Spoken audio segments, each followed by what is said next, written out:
Tired of your mailbox overflowing with credit card offers you never asked for? Stick around to discover how you can put an end to the clutter and regain your privacy with just a few simple steps. Welcome to This Explainer. Today, we're going to take a super detailed look at how to stop that endless stream of junk mail and, more importantly, take back control of your personal information. Okay, let's dive into this. We all know that exact feeling, right? You walk to the mailbox, open it up, and pull out this giant stack of envelopes that you're literally just going to toss straight into the recycling bin. It's frustrating, it's a massive waste of paper, and frankly, it just takes up way too much of our time. But beyond the sheer annoyance factor, there is a very real, very serious risk here. Identity theft. Every single pre-approved offer sitting out there in your mailbox is an opportunity for a mail thief to intercept it, call the lender, and open a fraudulent account right in your name. So, to fix this, here is our quick roadmap for today. 1. Understanding pre-screened offers. 2. Reasons to opt out. 3. Step-by-step guide. 4. What to expect after. 5. Additional tips. And 6. Disclaimers. Let's jump right in. Starting with Section 1. Understanding pre-screened offers. Before we can fix the problem, we kind of need to understand where it's coming from. So, what exactly is a pre-screened offer? Well, under federal law, specifically the Fair Credit Reporting Act, creditors and insurance companies are legally allowed to purchase lists of consumers who meet their very specific lending criteria. Basically, they define exactly what they're looking for, like, say, a minimum credit score, and then they buy your data to send you what they call a firm offer of credit or insurance. You didn't ask for it, but legally, they are totally allowed to pre-screen you and send it anyway. And who exactly is selling all this data? Yep. It's the 4 major national credit bureaus: Equifax, Experian, TransUnion, and Innovis. They're the ones maintaining your credit file, and they are the ones happily supplying your name and address to these lenders for their massive marketing campaigns. Basically, as long as your name is sitting on their pre-screen lists, lenders can just keep buying it over and over. Now, a super quick point of reassurance here. Because these companies are peeking at your credit data to send you these offers, you might actually see inquiries pop up on your credit report. Don't panic. These are only soft inquiries. They do absolutely nothing to hurt your actual credit score. It just indicates that a company grabbed your information for pre-screening purposes. No harm done to your score. Moving on to Section 2, Reasons to Opt Out. Now, what's really interesting about this slide is understanding the stakes and the immediate benefits. Just take a look at this quote from a user on Reddit who actually went through the opt-out process. They described the result as absolute bliss, noting that the barrage of loan and card offers stopped almost immediately. So the benefits are pretty clear, right? Reduced mailbox clutter and way tighter protection of your personal info. But to be completely fair, there is a potential downside. By removing yourself from these lists, you might actually miss out on genuinely good exclusive credit offers that aren't available to the general public. If you're someone aggressively shopping around for the best possible credit card rewards, you might actually want those offers. But for the rest of us, we just want the mail to stop. Now, you might be sitting there thinking, well, I have a shredder. Isn't that enough? Let's compare shredding to opting out. Shredding a document only destroys the physical mail that you successfully caught. It's really just treating the symptom. Because if your mail is delivered to, say, a shared mailroom or stolen directly from your box before you even get home from work, your shredder can't help you. Opting out, on the other hand, actually cures the disease. It completely turns off the pipeline at the credit bureau level, so the envelope is never generated, never mailed, and never sits vulnerable in your mailbox for a thief to grab. All right, Section 3, Step-by-Step Guide to Opting Out. Grab a pen or pull up a new tab because this is the actionable how-to portion. And this brilliantly illustrates that this process isn't some weird internet scam. It is completely official and directly mandated by the Fair Credit Reporting Act. In fact, state officials, like the Office of the Minnesota Attorney General, actively recommend using the official 1-888-5 opt-out system to protect yourself.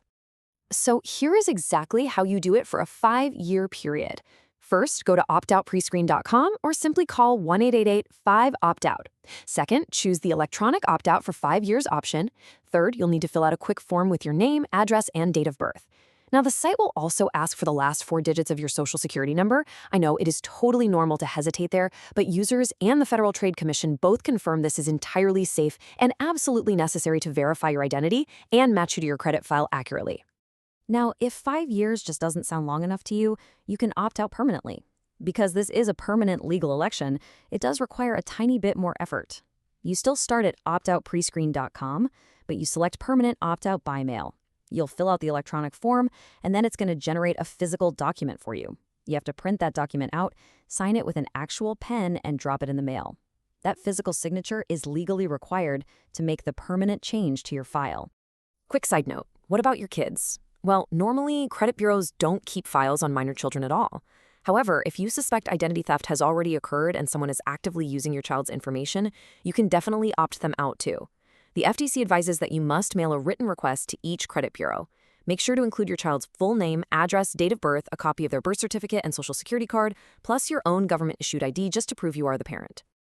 Section 4. What to expect after opting out. Let's manage some expectations so you aren't frustrated if an envelope shows up tomorrow. So the crucial point is understanding this exact timeline. By law, the credit bureaus have 5 business days to process your opt-out request. But, and this is a really big but, lenders buy these mailing lists well in advance. That means there are already offers with your name on them sitting at a printing press somewhere or already moving through the postal system.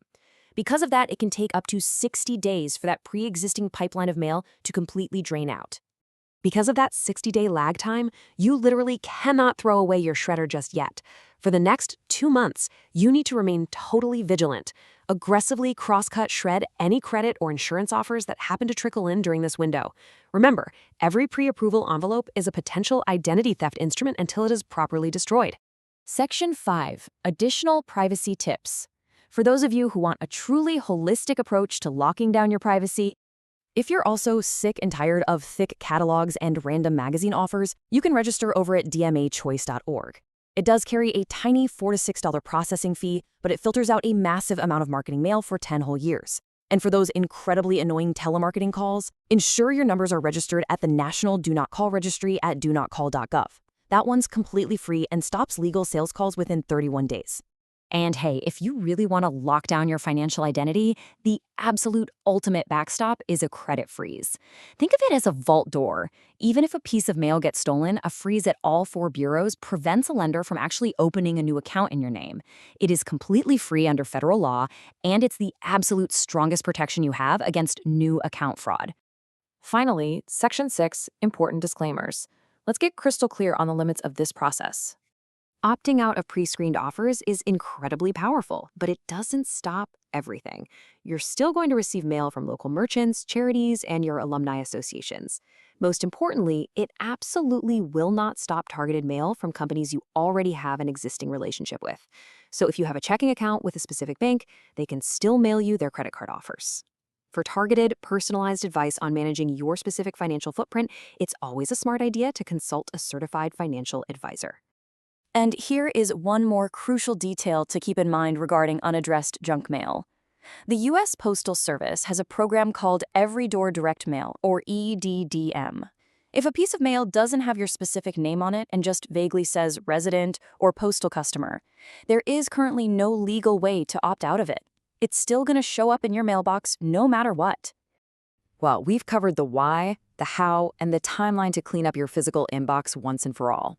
So I have to ask, have you checked your mailbox today? Are you literally looking at a stack of pre-screened offers right now? If so, head over to optoutprescreened.com and take 5 minutes to finally take back your privacy. Thanks for joining me for this explainer, and enjoy your newly clutter-free mailbox.